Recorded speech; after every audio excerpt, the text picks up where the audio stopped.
तो दिल्ली में 6 दिनों के लिए लॉकडाउन लागू होगा। आज रात 10 बजे से दिल्ली में 6 दिनों के लिए लॉकडाउन लगाया जा रहा है और इस पर अधिक जानकारी के लिए नई दिल्ली से हमारे सहयोगी सिद्धार्थ भट्टाचार्य के साथ हम सीधे जुड़ेंगे। सिद्धार्थ, हम लगातार आपसे दिल्ली का अपडेट ले रहे हैं और जैसा कि हम आशंका जता रहे थे, क्योंकि पिछले कई दिनों से 20,000 से अधिक मामले आ रहे थे और आखिरकार न चाहते हुए भी मुख्यमंत्री केजरीवाल को ये घोषणा करनी पड़ी कि 6 दिनों के लिए लॉकडाउन लगाया गया है। अस्पतालों में बेड की कमी आप जानकारी दे ही रहे थे हमें पहले, फिलहाल क्या स्थिति है?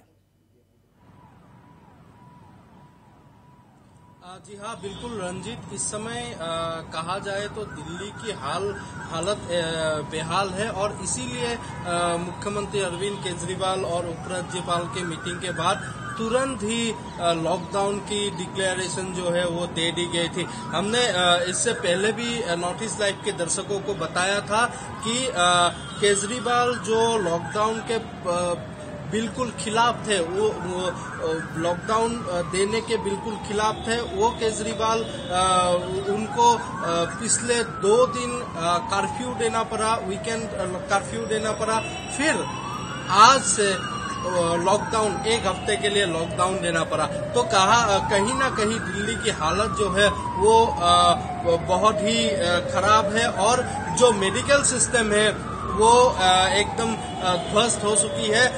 हॉस्पिटलों में जो आईसीयू बेड की संख्या है वो ना के बराबर हो गई है, क्योंकि प्रतिदिन 20 से 25,000 लोग नए मरीज आ रहे हैं, कोरोना संक्रमित मरीज आ रहे हैं और उनमें से कई सारे जो मरीज है वो उनकी हालत कैजुअल है, उनकी हालत कैजुअलिटी ज्यादा है और उनको आईसीयू बेड की जरूरत पड़ रही है। और इसी कारण जो है दिल्ली में ये संक्रमण की चेन जो है, इस चेन को ब्रेक करने के लिए 1 हफ्ते के लिए लॉकडाउन का ऐलान किया गया है, जो कि आज रात से शुरू होगा अगली जो सोमवार है, सोमवार की सुबह 6 बजे तक। तो ये जो 1 हफ्ता है, ये इन 1 हफ्तों में दिल्ली सरकार कह रही है कि दिल्ली का जो मेडिकल सिस्टम है, बेड की जो सिस्टम है उसको अपग्रेड किया जाएगा, बेड की संख्या बढ़ाई जाएगी, जिससे कि मरीजों को ज्यादा से ज्यादा फैसिलिटी मिल सके।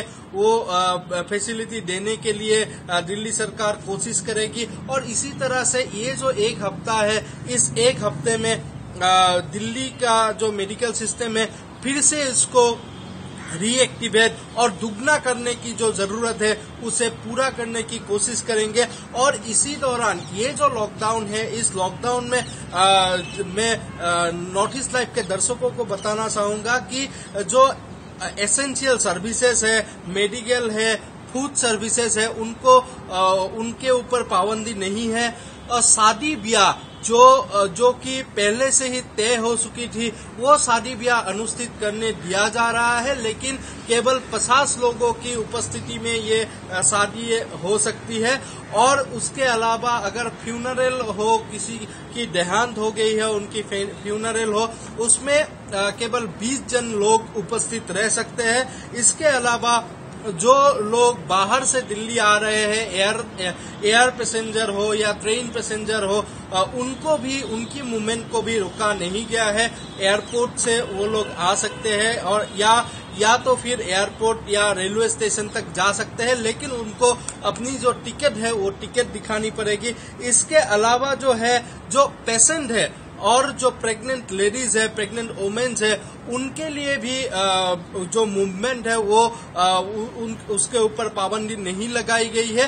केवल मेडिकल सर्टिफिकेट शो करना पड़ेगा जब पुलिस देखना चाहे या कोई आला अधिकारी देखना चाहे तो उसको पेश करना पड़ेगा। इसके अलावा जो रिलीजियस स्पेसेस है, ये एक बहुत अहम बात है कि धार्मिक जो अनुष्ठान होते हैं, धार्मिक जो स्थान होते हैं, उनमें लोगों की समागम ज्यादा होती है। ये रमजान का महीना चल रहा है तो उसी कारण जो नमाज है वो भी चल रहा है, लेकिन धार्मिक स्थानों को बंद नहीं किया गया है, लेकिन उनमें जो विजिटर्स है उनको अलाउड नहीं किया गया है। जो वहां का पुजारी रहेगा या जो वहां का जो मस्जिद का मौलवी रहेगा या गिरजा का जो फादर रहेगा, उनको जो धार्मिक काम है वो करना अलाउड है, लेकिन किसी बाहरी गेस्ट को मंदिर, मस्जिद या गिरजा के अंदर जाने की इजाजत नहीं दी गई है। तो इसी तरह से कई सारे छूट दिए गए हैं, कई सारे पाबंदियां लगाए गए हैं। बाहर से जो खाद्य सामग्री आते हैं उनकी गाड़ियों को नहीं रोका जाएगा, वो गाड़ियां आ सकती है। बिल्कुल सिद्धार्थ, एसेंशियल सर्विस और एसेंशियल कमोडिटीज है जो उसकी उपलब्धता पर कोई पाबंदी नहीं होगी।